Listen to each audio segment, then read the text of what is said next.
Hello everyone, Matt here from carwow. Now this may seem like a bit of an odd intro to a video, but it's because I want to reveal to you my new daily driver, which is, ta-da, a Mercedes-AMG G63.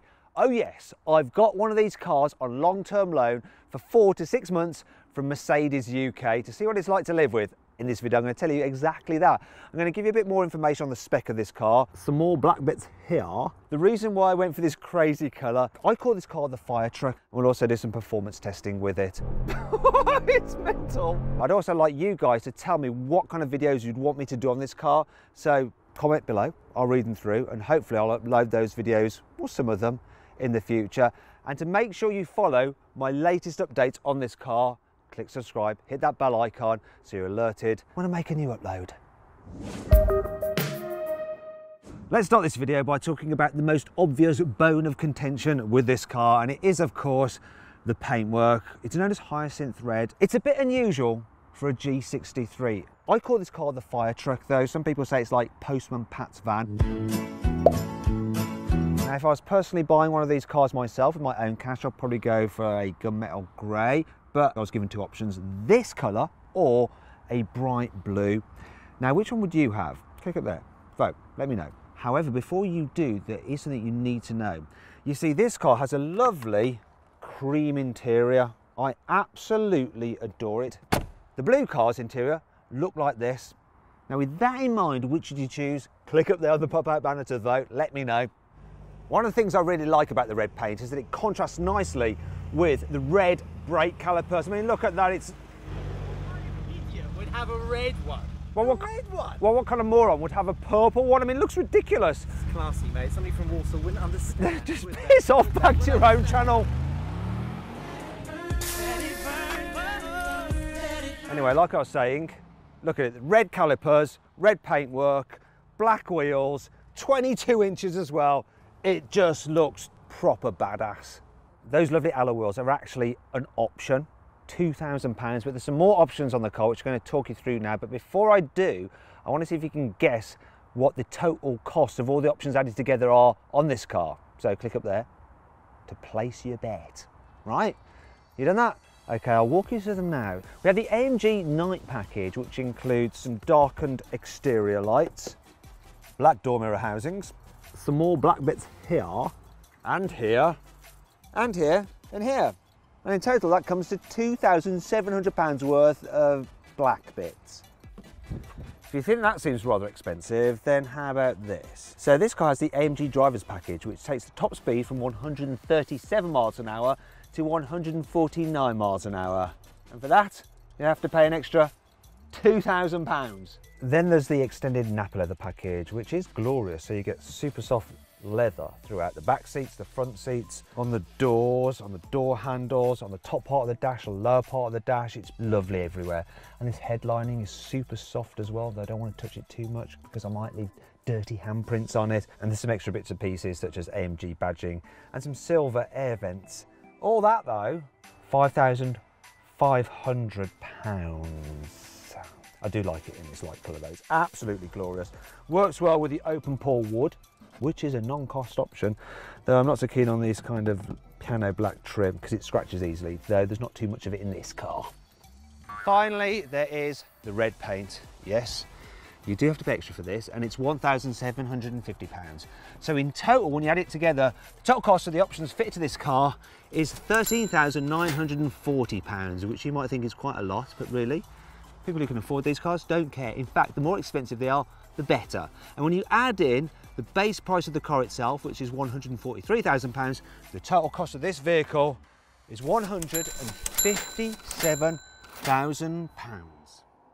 You can get the G-Class with a diesel engine or a normal 4-litre V8 in the G500, but no, do not get that. You want this one, pay the full money and get the G63, because then you get the AMG engine, 4-litre twin turbocharged V8. You've got 585 horsepower, you've got 850 Newton meters of torque, and it sounds awesome. So every time I start it up in the morning, I press a button here to make the exhaust even louder, and I love the fact the exhaust is just there by your ear, and then you can rev it a bit, annoy your neighbours. I also like the fact of how the engine kind of twists in the chassis when you rev it. And this particular engine has been hand-built in Alphatzerbach by a man named Marcel Weber. Marcel, I'm really loving your work. My previous daily driver was a BMW M850i. I liked it a lot, but there was one thing that just did my head in about it, and it was the fact that while it had Apple CarPlay, it didn't have Android Auto, so I couldn't connect my phone to the car.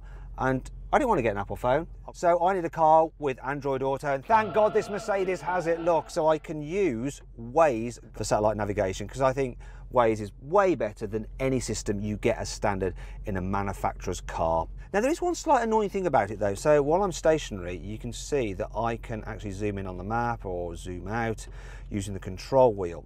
But once I start driving, let's say I want to check the route ahead, that function just disappears and we haven't got a touch screen like the system does in the new Mercedes A-Class. In fact, the system in the new Mercedes A-Class is slightly better than this one. It's the very, very latest version. And it's a bit annoying that this far more expensive car doesn't have as good tech as Mercedes' entry-level car. Another thing that's a bit annoying about this car, which weirdly is also one of the things I actually love about it, are the heavy, old-fashioned style doors. People who aren't used to the car can find them a bit of a struggle to shut properly. Yeah, that's not shut. Can you do it again? You really need to slam it. And there you go. Another thing that's a bit annoying is when you accelerate hard, the manually operated sunroof cover often just opens a bit. I mean, happens every time.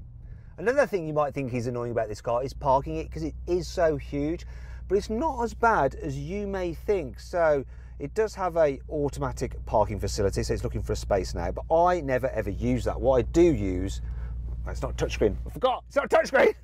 What I do use are the surround view cameras. They are super duper, and this one is really good, so you can get quite close to other cars. So if you have to park in a really tight bay, you can squeeze in.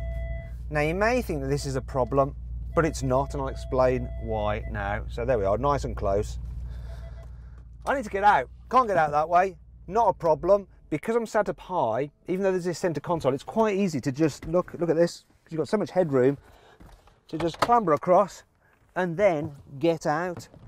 Now you might be thinking, well, what happens when that guy tries to get out of his car? He's going to bash your door. I want to show you this, look. This running board here extends so far, when they try and open their door, they just hit their door against that, so they never damage your paintwork. Ha!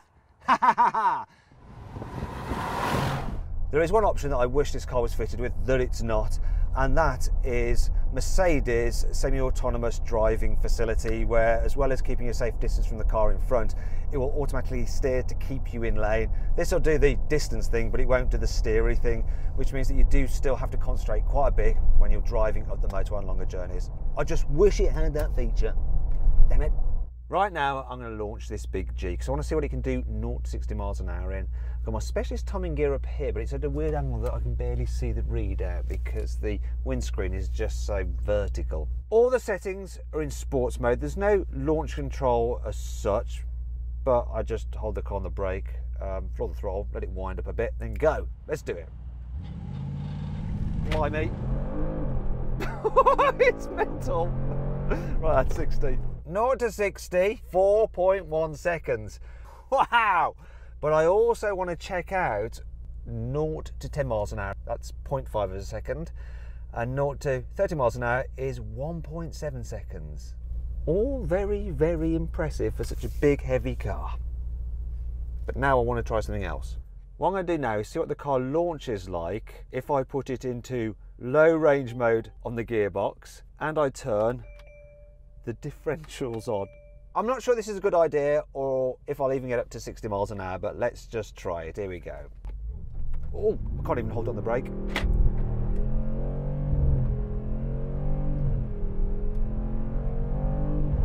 No, it's topped out at 56. That was not what I planned at all. It's all pretty rubbish. I think it just throttles it back to stop idiots like me destroying the car's engine and transmission. You might think that driving this beast in town would be an absolute nightmare. But as with the parking, it's better than you think. So things like mini roundabouts, who cares about those? Speed humps? Nope, not really noticing that either. It's all well and good. One of the things I like most about driving this car in town is that it is automatically your right of way no matter what. Basically, everyone must yield to the G. People in vans, boy racers, in hot hatches, people in pickups even. Oh, just got the curb. Doesn't matter about the turning circle. I think people are just frightened by this thing for 3 reasons. One, if you hit them, you're going to do some serious damage to them. If they hit you, it's probably going to cost them a lot to fix this rather expensive car. And the third reason is the fact that if they get into a standoff with you, they are not sure whether you're carrying a gun. You are just king of the road. Basically, nobody with a G.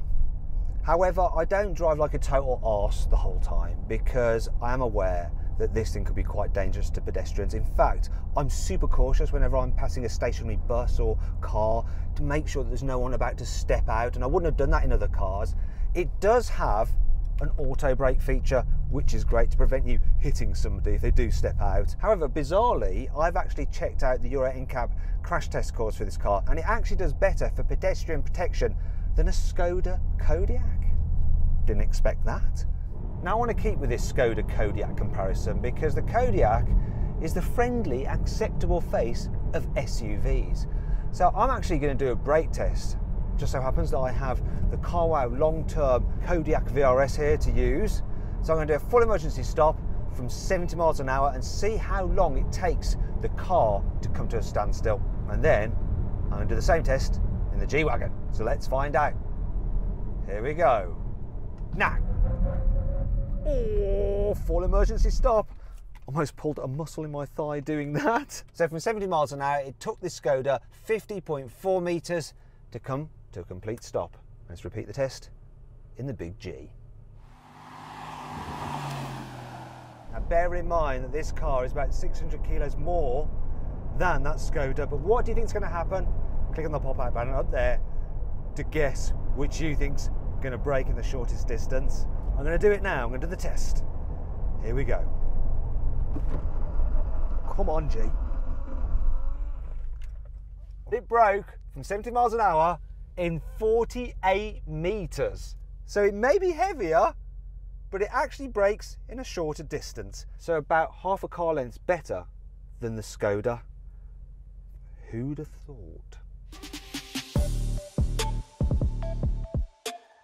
In the interest of balance and journalistic integrity, I should point out there is one area where this car cannot match the Skoda, and that's fuel economy. So since I've had it, this has averaged just under 17 miles per gallon, which means it's been quite expensive to run. Not that anyone who can afford one of these things really gives a toss about fuel economy, they just don't have to keep stopping to fill up. And this thing has a 96 litre tank, so the range is actually pretty decent. So far, so good. I've enjoyed running this car for a while. Obviously going to be having it for quite a bit longer. And I'd like you guys to suggest some video ideas. I'm obviously going to drag race it and I will take it proper off-roading, but what kind of matchups would you like to see? And maybe some other bizarre video ideas I could do with this car. Let me know in the comments below. Piss off back to your own channel. Anyway, like I was saying, it works really well. Didn't say works, do it again. So, anyway, what I'm going to do in this video is tell you all about this car, why I chose it, finally there is the